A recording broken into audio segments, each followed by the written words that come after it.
What is shakin', Internet? This is Saltz bringing you the How to Tank for Dummies Protection Paladin Guide for patch 6.0, or the initial Warlords of Draenor patch. This guide is intended for brand new tanks, so if you're only looking for a list of changes, click the annotation here on the video now, or the link in the description below to see just a quick discussion of changes since Mists of Pandaria. So the Paladin is a holy warrior, using heavy armor and shields to block, parry, and deflect blows, and utilizing the holy power of light to heal themselves and their group as well.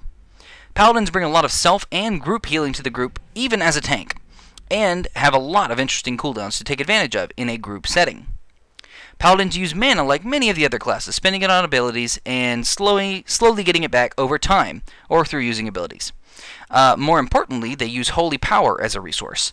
Holy power is a resource unique to Paladins, allowing you to store up charges as you use moves, and spend those charges on damage reduction or healing to keep you alive. You can store up to 5 holy power, although you can only spend 3 at a time on most abilities. This allows you to store extras if you need to. So, before bashing baddies boldly with your bulwark, nice, let's cover setting up your Paladin. First things first, you'll want to choose your talents. At level 15, you'll get to choose your Tier 1 talent from Speed of Light, which is an active speed boost, Long Arm of the Law, which will give you frequent short bursts of speed, and Pursuit of Justice, which grants you a passive speed boost at all times. These are all very good and can be used in different ways for different fights, but for simplicity's sake, I suggest taking Pursuit of Justice for the no-brain required speed boost. Just note that the others are great, and you might want to play around with them. Now, at level 30, you'll unlock Tier 2 talents, which include Fist of Justice, which is an improved single-target ranged stun, Repentance, which is a targeted sleep CC, and Blinding Light, which is an AoE disorienting blast. Honestly, this choice won't matter most of the time, so pick whichever you want. Fist of Justice is a really nice ranged stun, but I generally go with Blinding Light for a big AoE CC. Again, though, the choice here doesn't matter too much for normal tanking. Now, at level 45, you'll unlock Tier 3 talents, including Selfless Healer, which gives you cheaper and eventually free Flash of Lights that heals every so often, Eternal Flame, which gives your Word of Glory a heal over time effect, and Sacred Shield, which gives a shield on an ally or yourself that refreshes over and over again for 30 seconds. I kind of like all the talents in this tier, but Sacred Shield seems to be the best in general for tanking. I like how passive Eternal Flame is, since we'll be using Word of Glory a lot during the fight, but Sacred Shield just reduces more damage over the course of a fight. And it's a bit more guaranteed, since healing at full health can be wasted, but shielding at full health is completely fine. Now, Selfless Healer isn't quite as good as the others, since it requires you to use Flash of Light, which isn't normally something you'll be doing as a tank, and you'll have to watch stacks as well, which is just one more thing to pay attention to. At level 60, you can choose your Tier 4 talents, from Hand of Purity, which reduces some damage, especially from DOTs, Unbreakable Spirit, which reduces the cooldown of some of your big protective cooldowns, and Clemency, which gives your hand spells 2 charges, letting you use them twice in succession. I'll just say you'll want Unbreakable Spirit most of the time to have your big cooldowns more frequently, but the other two can be fantastic on specific fights, so don't just take my word for it. At level 75, you'll unlock Tier 5 talents, which include Holy Avenger, a big damage and healing boost with lots of extra holy power, Sanctified Wrath, which makes Holy Wrath generate holy power and do more damage, and Divine Purpose, which lets you cast some free holy power spells randomly. Overall, these are all really great talents, but I think it comes down to either Divine Purpose or Sanctified Wrath.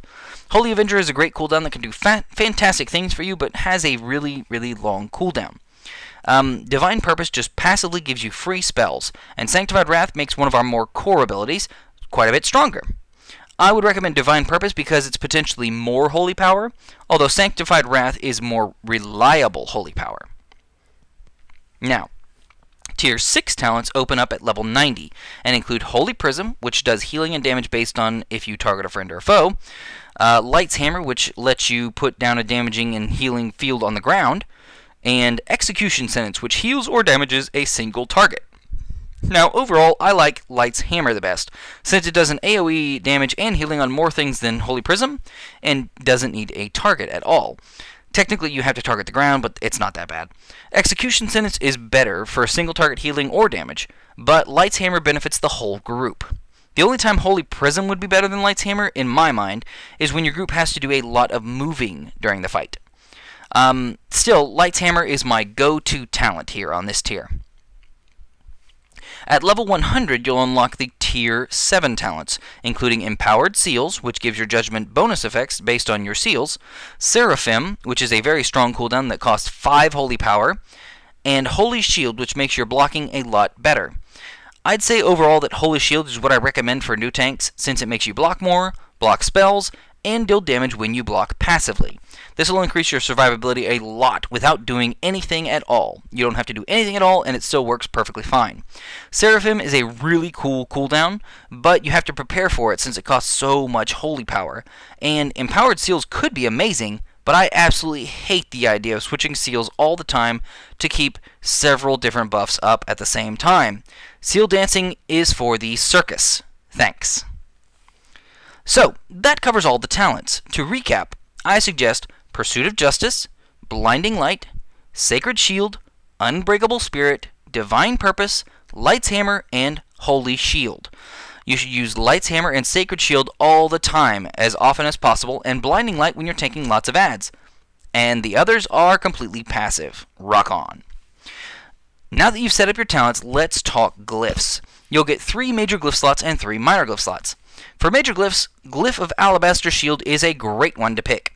Every block will increase the damage on your Shield to Righteous, which we'll be using a lot, and you'll be blocking a lot. This is a very good DPS increase. Glyph of Focused Shield changes your Avenger Shield into a single target hit with quite a bit more damage. This isn't a bad move at all for most bosses, although you have to adjust it, especially if you've grown reliant on it for trash pools and other dungeons. But since it, with the new talents, it actually hits 5 targets total, and going down to 1 target, man, that's rough. Glyph of Consecration lets you throw out your consecration onto a targeted location. Did I say that right? Yes, I did. It's a nice move if you somehow can't get over to the location, though Glyph of Consecrator I like much, much more. Consecrator changes your consecration to move with you, basically turning it into a roaming AoE that surrounds you. Consecrator is fantastic, although consecration has its uses.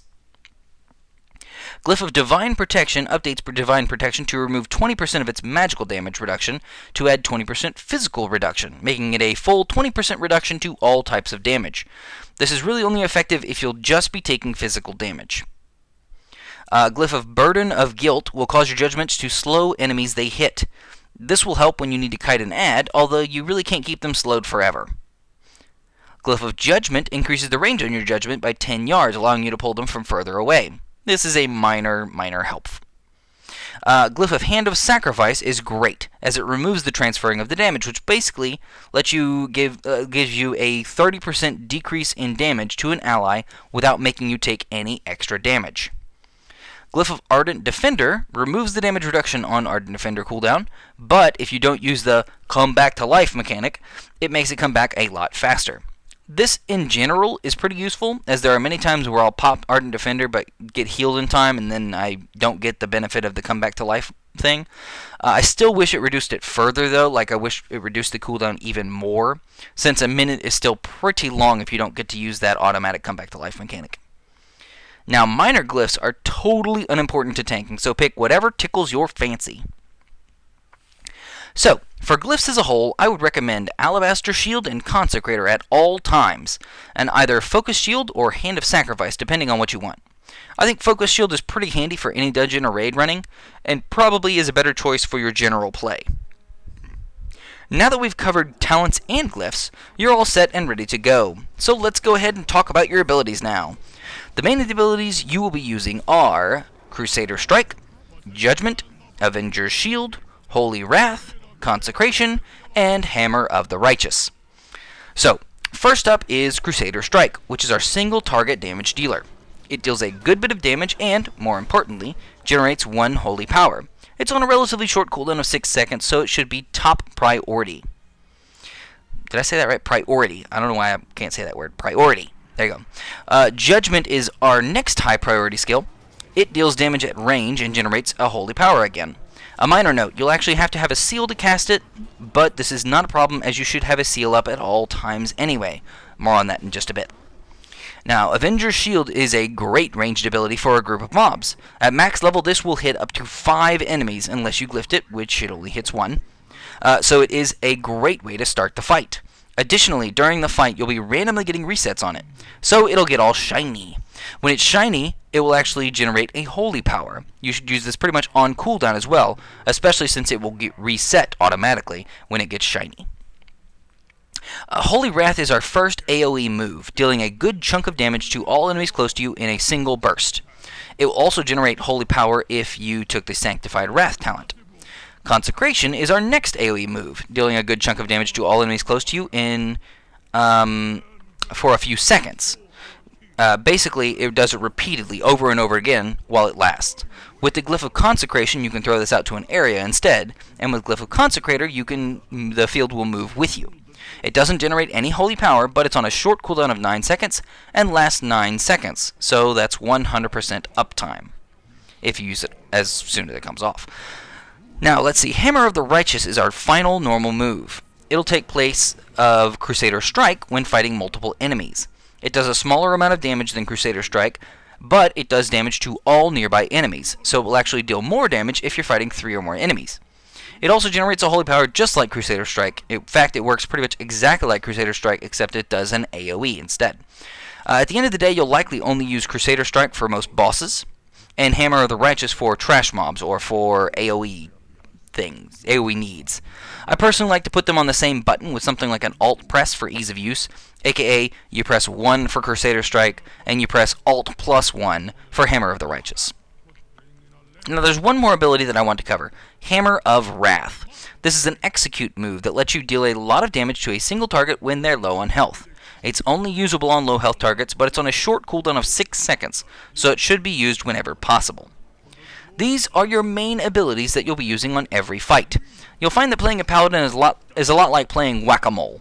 You'll basically be trying to hit something on every global cooldown, and you should be trying to keep everything on cooldown.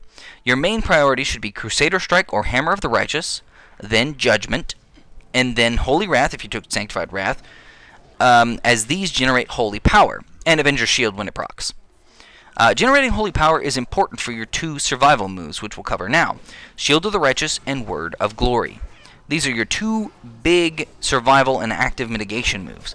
Unlike many other tanks, which normally have to choose between one of 2 active mitigation tools to use, as a paladin you'll likely need to use both because they play off of each other. Shield of the Righteous deals damage to your target and reduces physical damage to you by a big percentage for 3 seconds. It costs 3 holy power to use and is your main use of holy power. Word of Glory is a heal that costs holy power. It can be used at 1 or 2 holy power as well to get a smaller heal, but won't ever take more than 3 holy power even if you have 4 or 5 holy power. You'll want to use this to heal up damage that you've already taken. Now, I said there was an interaction with these 2, so let me go ahead and explain. Every time you hit an enemy with Shield of Righteous, you gain a stack of Bastion of Glory, which is a passive thing, and that goes up to 5 stacks. For each of these stacks, your next Word of Glory will do more healing on yourself, so up to 5 stacks worth of more healing. This means that you'll generally want to use Shield of the Righteous most of the time to mitigate the damage, and gain stacks of Bastion. Then you use Word of Glory to heal up and consume those stacks for bonus healing. There is one case where you'll only want to use Word of Glory. That's when the boss or enemies are only doing magic damage. This is very, very rare, but when you're not taking any physical damage at all, then Shield of the Righteous isn't going to be useful for you at all. Don't expect this to happen in normal circumstances, so generally you'll want to stick with using Holy Power on Shield of the Righteous a majority of the time. So, with that, you know your basic abilities and your active mitigation tools. Now, let's talk about all the cooldowns and extra abilities you have as a paladin. First and foremost is Righteous Fury. This is a toggle ability, basically that you turn on or off automatically. As a tank, you'll want this on at all times, as it increases your threat generation by a ton, making the enemies want to hit you. Reckoning is your main taunt ability, causing the target to focus on you for a few seconds. You'll need to hit the target within those few seconds to make them keep attacking you, but that really shouldn't be hard with your multiple ranged abilities and constant AoE. As for cooldowns, paladins have a ton, and a lot of them are really big ones. Divine Protection is a great move that reduces 40% of magic damage for 8 seconds. If you take in the Unbreakable Spirit talent, like I suggested, you'll actually be able to use it every 30 seconds as well, letting you cut a lot of magic damage out quite frequently. Since our active mitigation mainly deals with physical damage, this is a great tool to help with magical damage. Ardent Defender is a big cooldown that lets Paladin cheat death for 10 seconds. Basically, when you activate it, for 10 seconds you'll take 20% less damage, and if you die or if you take fatal damage, you'll get brought back up to 15% of your health instead. It's on a very long cooldown, so really should only be used in times of critical damage or if there's some specific mechanics in a fight. If you glyphed it, you can actually use it more freely as you don't get the cheat death. If you don't get the cheat death thing off, then it'll only go up to a 1-minute cooldown instead of a 3-minute cooldown, but you'll lose that 20% damage reduction. Guardian of the Ancient Kings is our huge defensive cooldown, which is a 50% reduction in damage, all damage, over 8 seconds on a 3-minute cooldown. It should be used for major damaging moves or very high periods of damage, preferably proactively rather than reactively, since Paladins have so many other reactive moves. Now, speaking of reactive moves, Lay on Hands is one of our ultimate cooldowns. On a huge cooldown of 5 minutes, or 10 minutes without the Unbreakable Spirit, this move instantly heals your target for the entire health bar, So basically, if you have 100,000 HP, that's how much it will heal for. Obviously, if you use it on yourself, it heals you to full. This is the ultimate reactive cooldown for those moments when things go terribly wrong. Now, a cooldown we have available, but likely won't use very often as tanks, but can be very useful, is Divine Shield. This makes us immune to all damage for 12 seconds, but forces enemies to not be able to attack us at all. This is generally a bad idea when tanking, because the enemies will then go and attack your friends. But it's important to note that if you cancel it, that you can actually cancel this yourself by right-clicking the buff. This can sometimes be very useful when you're going to take a big spike of damage or something similar to like that, to pop Divine Shield, then immediately cancel it right afterwards. Now, you don't want to mess around with this too much if you don't know what you're doing, though, so you might wait until you have more practice as a Paladin tank to go ahead and start trying it. Hand of Protection is slightly similar, allowing you to basically prevent all damage to an ally for a few seconds. You can cast this on your healer or your DPS that gets stuck in a bad spot, or something along those lines. This is a great way to help out your entire group in general. Now, generally, you want to use this on healers or casters because people who get that Hand of Protection on them actually can't attack or use physical attacks. So if you cast it on a warrior or something like that, they might yell at you a little bit. Hand of Sacrifice is a great cooldown to use on party members to reduce damage they take by 30% and transfer that damage to you. If you don't have the skill Glyphed, it doesn't actually transfer any damage to you and just removes the damage from your ally. It's on a relatively short cooldown at under 2 minutes, so don't hesitate to use it at all, especially if you have it glyphed. Hand of Salvation is a very nice cooldown for tanks, although you hopefully won't have to use it at all. It removes the threat of your targeted ally for a few seconds, basically stopping the enemy from attacking them. I rarely use this, but it can be effective in specific cases where one person is generating a lot of threat, and you need them to stop somehow. Hand of Freedom removes snares and roots on your target. It can be helpful in certain fights, although it doesn't remove stuns. It also grants immunity to roots and snares, so you can actually cast it before the CC gets cast to nullify it in advance if you know that it's coming. Rebuke is your interrupt to stop some big bad casts or heals from going off. Hammer of Justice is a single target stun that can also be used to stop some of those casts, although it doesn't really work on bosses very often. Blessing of Kings and Blessing of Might are your party or raid buffs. You can only have one up at a time, although another paladin can cast the other, so you can't have both if there's more than one paladin. Kings will increase the group's main stats, while Might increases mastery for everyone. Kings is probably your go-to blessing if you absolutely have to choose between one or the other, but other people should easily be able to bring one or both of the buffs or equivalent buffs to the group at any time. So as you can see, Paladins have a ton of cooldowns at their disposal. Basically, Guardian of the Ancient Kings, Ardent Defender, and Divine Protection are going to be your main ones that you'll want to keep at the ready. The others are mostly utility that are extremely useful in different situations. Now, Flash of Light is not a cooldown, but just a basic ability that we can use as an emergency heal. It won't heal terribly much, but it can be used as a very quick heal. It costs a lot of mana, but generally you won't have too many mana problems anyway. Now, the final abilities I'm going to talk about are seals. You have a variety of seals that you'll want to choose from, and you'll want to be 100% sure to have a seal up at all times, as this is what lets you use your judgment. You have 3 seals to choose from. First is Seal of Truth, which deals bonus damage and causes a stacking damage over time effect on your attacks. This is definitely the best DPS seal, but as a tank, this really shouldn't be your main concern. Seal of the Righteousness is our AoE seal, making your attacks deal bonus damage to all nearby enemies. This is a great seal for questing, allowing you to deal with some, big packs of mobs, but isn't really desirable in most raiding. Now, Seal of Insight is the best tanking seal by far, and what you should be using most, if not all, of the time. This increases your healing power and will give you some passive healing through your attacks. This will make your heals, including World of Glory, stronger, and will give you some minor survivability, so keep it on at all times. And that pretty much covers all the abilities you have at your disposal as a paladin. Now there's a lot to digest there, but in general stick to your main abilities and some major cooldowns and you should be just fine. Finally, we'll cover some stat priorities on gear. You'll be on the lookout for plate gear from dungeons and raids with specific stats, so let's discuss which are the best for prot pallies. First and foremost is Mastery.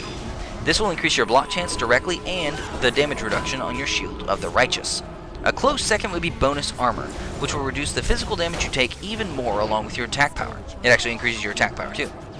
Versatility is quite a nice stat for paladins actually, because it increases your damage and healing, and as a paladin you'll likely be healing quite a bit with Word of Glory. In general, this stat will help out with your overall survivability a decent amount. Haste isn't too bad, as it'll actually lower the cooldown of your major abilities, allowing you to not only get more damage, but generate more holy power for your active mitigation skills.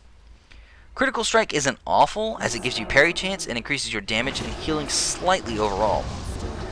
Multi-Strike is okay, because it gives you some bonus healing, but it's definitely at the bottom of your overall list. Now, mostly focusing on Mastery and Bonus Armor will be best for you, with maybe a little bit of haste and versatility coming right behind. Now, one other thing that paladins probably should look out for is Stamina. Stamina is a good stat that's pretty much always going to be on all of your gear, but as paladins, you'll be taking a decent chunk of damage without Shield of the Righteous, so you might want to be looking for a little bit extra stamina on your gear through gems or enchants or something of that kind. So that, in a nutshell, covers everything you need to know to be an effective paladin tank. I hope you've enjoyed this guide for dummies. Now, if you're interested in the changes since Mists of Pandaria, stick around, as the rest of the guide will just be a quick discussion on the major things that are different since patch 6.0 hit. So, Avenging Wrath is gonski. Now, instead, the Ret Paladins get Avenging Wrath, but we don't. And we get Guardian of the Ancient Kings, and they don't. Overall, I'm kind of okay with this change, although the extra DPS cooldown was pretty nice. I think they listed it as saying, oh, well, we don't want people to be stacking cooldowns. So, I mean, it kind of makes sense, because you could really stack a whole bunch of cooldowns and do a ton of damage with Avenging Wrath along with everything else. Blinding Light has become a talent rather than a basic ability.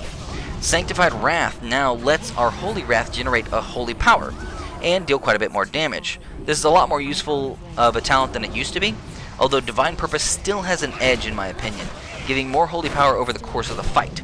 Still, in fights with lots of adds, Sanctified Wrath will actually be a very reliable source for holy power, and give a lot more damage through that Holy Wrath spell. Eternal Flame got a big nerf to the healing over time, which was very bad for the talent, and generally I think Sacred Shield is a much better choice now. No more Devotion Aura, which is a shame. Divine Plea is gone, although it really shouldn't matter at all. You'll never really run out of mana anyway, thanks to other changes, unless you start spamming Flash of Light or something along those lines. Generally, our main rotation stays pretty much the same, with a few of our cooldowns cut out. We still have plenty of tools on our belt, so this really won't affect us that much overall. Hopefully you've enjoyed this full guide for Protection Paladins. Please check out my other tank guides and guides for tanking dungeons and raids as they come out. Please like, favorite, share, subscribe, all that jazz, and, as always, you keep it salty, Internet.